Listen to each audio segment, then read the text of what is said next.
Good morning. நான் உங்கள் maths teacher. என்ன பண்ணுறீங்க? எல்லாம் நல்லா இருக்கீங்களா? நல்லா படிக்கிறீங்களா தங்கம்? Wish you all the best. நாம் இன்றைக்கி பார்க்க போகிறது என்ன பார்க்க போகிறோம்? இது தான் சரி பார்க்க போகிறோம். அதாவது 12th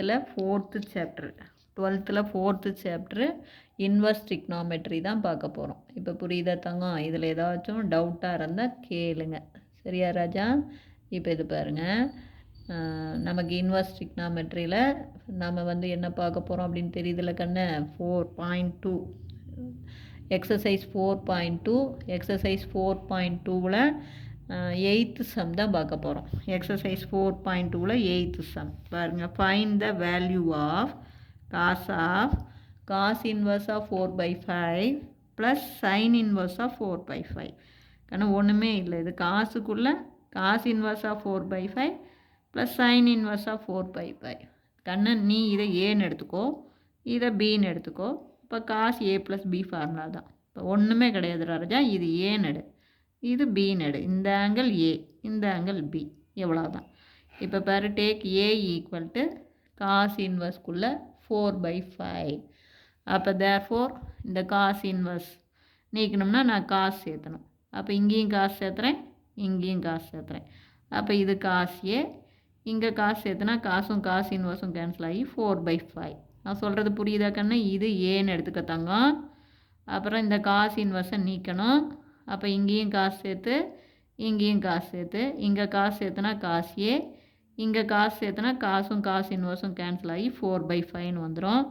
இப்போ இதுக்கான ஒரு ட்ரையாங்கிள் போட்டுக்கோ. காசு அப்படின்னாவே அட்ஜசன்ட் சைட் பை ஹைபாட்னியூஸ். அப்போ அட்ஜசன்ட் சைடில் 4 இருக்குது, ஹைபாட்னியூஸில் 5 இருக்குது. ஒரு ரைட் ஆங்கிள் ட்ரையாங்கிள் போடு. இது நாம் எடுத்துருக்கிற ஏங்கிற ஆங்கிள்.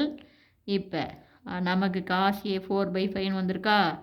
அப்போ ஏவுக்கு அட்ஜசன்ட் சைடில் 4, ஹைபாட்னியூஸ் 5. நல்லா பார்த்துக்கோ. ஏ காஸ் ஏ வந்து 4/5. அப்போ அட்ஜசன்ட் சைடு 4, ஹைபாட்னியூஸ் 5. அப்போ இன்னும் ஒரு சைடு ஆப்போசிட் சைடு வேணும். ஆனால் ஆப்போசிட் சைடு வேணும்னா நம்ம ரூட்டுக்குள்ளே என்ன பண்ணணும்? ஹைபாட்னியூஸை ஸ்கொயர் பண்ணணும், அட்ஜசன்ட் சைடை ஸ்கொயர் பண்ணி கழிக்கணும். கண்ணு நல்லா கவனமாக பார்த்துக்கோ. ஆப்போசிட் சைடு வேணாலும் சரி, அட்ஜசன்ட் சைடு வேணாலும் சரி, ரூட்டுக்குள்ளே ஹைபாட்னியூஸ் ஸ்கொயர்டிலிருந்து அட்ஜசன்ட் சைடை, புரியுதா, ஸ்கொயர் பண்ணி கழிக்கணும். Hypotenuse square minus adjacent side square. அப்போ ரூட்டுக்குள்ளே பாரு, இதை ஸ்கொயர் பண்ணால் 25, இதை ஸ்கொயர் பண்ணால் 16. அப்போ 25ல் 16 போச்சுன்னா 9, 9க்கு ரூட் எடுத்திங்கன்னா 3. நல்லா கவனமாக பார்த்துக்கோன்னு. ஆப்போசிட் சைடு வேணாலும் கழிக்கணும், அட்ஜசன்ட் சைடு வேணாலும் கழிக்கணும்.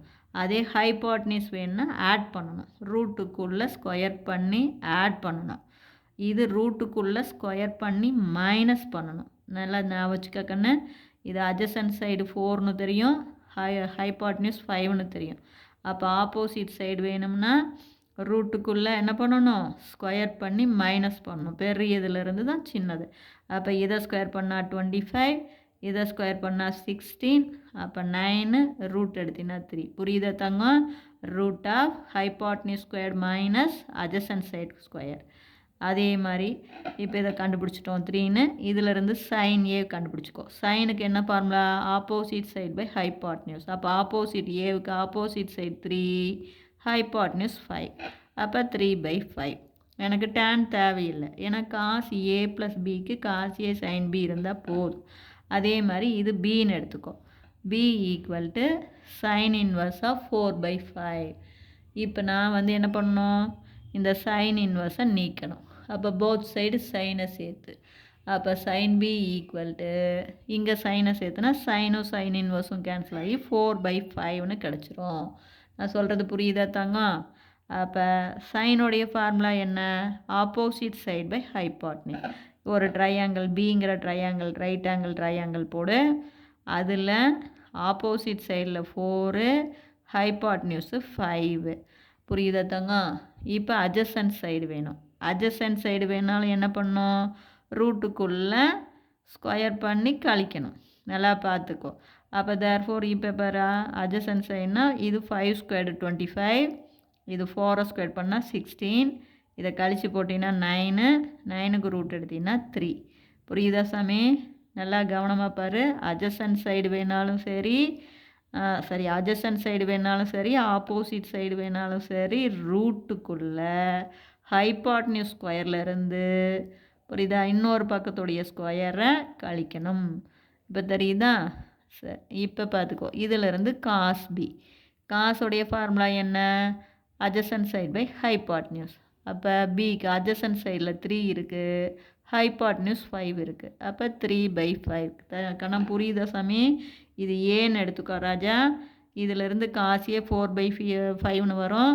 காஸ் அப்படின்னா அட்ஜசன்ட் சைடு பை ஹைபாட்னியூஸ். இதிலிருந்து ஆப்போசிட் சைடு வேணும்னா ரூட்டுக்குள்ளே இதை 5 ஸ்கொயர்டு மைனஸ் 4 ஸ்கொயர்டு. 5 ஸ்கொயர்டு பண்ணால் 25, 4 ஸ்கொயர்டு பண்ணால் 16. அப்போ 9, ரூட்டுக்குள்ளே 9, 3. இதிலிருந்து சைன் ஏ போட்டுக்கோ. சைன் அப்படிங்கிறது என்ன? Opposite side by hypotenuse. அதே தான் ரெண்டாவது. இதை பின்னு எடுத்துக்க தங்கம். இதிலிருந்து sine inverse B equal to sine inverse of 4/5. இப்போ இங்கே சைனை சேர்த்து, ஏன்னா இந்த சைன் இன்வர்ஸ் இந்தாண்ட வந்தால் சைனு. அப்போ சைன் பி ஈக்குவல் டு 4/5. அப்போ சைன் அப்படின்னா என்ன? Opposite side by hypotenuse. Opposite side தெரியும், ஹைபாட்னியூஸ் தெரியும், அட்ஜசன்ட் சைடு தெரியாது. அட்ஜசன்ட் சைடு வேணும்னா ரூட்டுக்குள்ளே ஸ்கொயர் பண்ணி மைனஸ் பண்ணணும். அப்போ ரூட்டுக்குள்ளே ஹைபாட்னியூஸ் ஸ்கொயர்டு 25, ஆப்போசிட் ஸ்கொயர்டு 16. இப்போ இதை கழித்து போட்டிங்கன்னா 9, 9க்கு ரூட் எடுத்திங்கன்னா 3.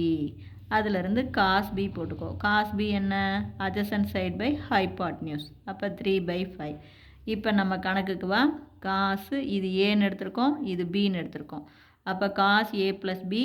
காஸ் ஏ ப்ளஸ் பியுடைய formula cos A cos B minus sine A sine B. அப்போ காஸ் ஏ பாருங்கள், காஸ் ஏ நமக்கு கணக்கு வந்திருக்கு 4/5 into cos A cos B. இதான் காஸ் பி பாரு 3/5 மைனஸ் சைன் ஏ நம்ம கண்டுபிடிச்சது 3/5 இன்ட்டு சைன் பி 4/5. அப்போ 12/25 மைனஸ் 12/25. அப்போ நமக்கு ஆன்சர் 0. இந்த கணக்கு ரொம்ப முக்கியமான கணக்கு. இது புரியலைன்னா கேளுங்க. Wish you all the best. Thank you.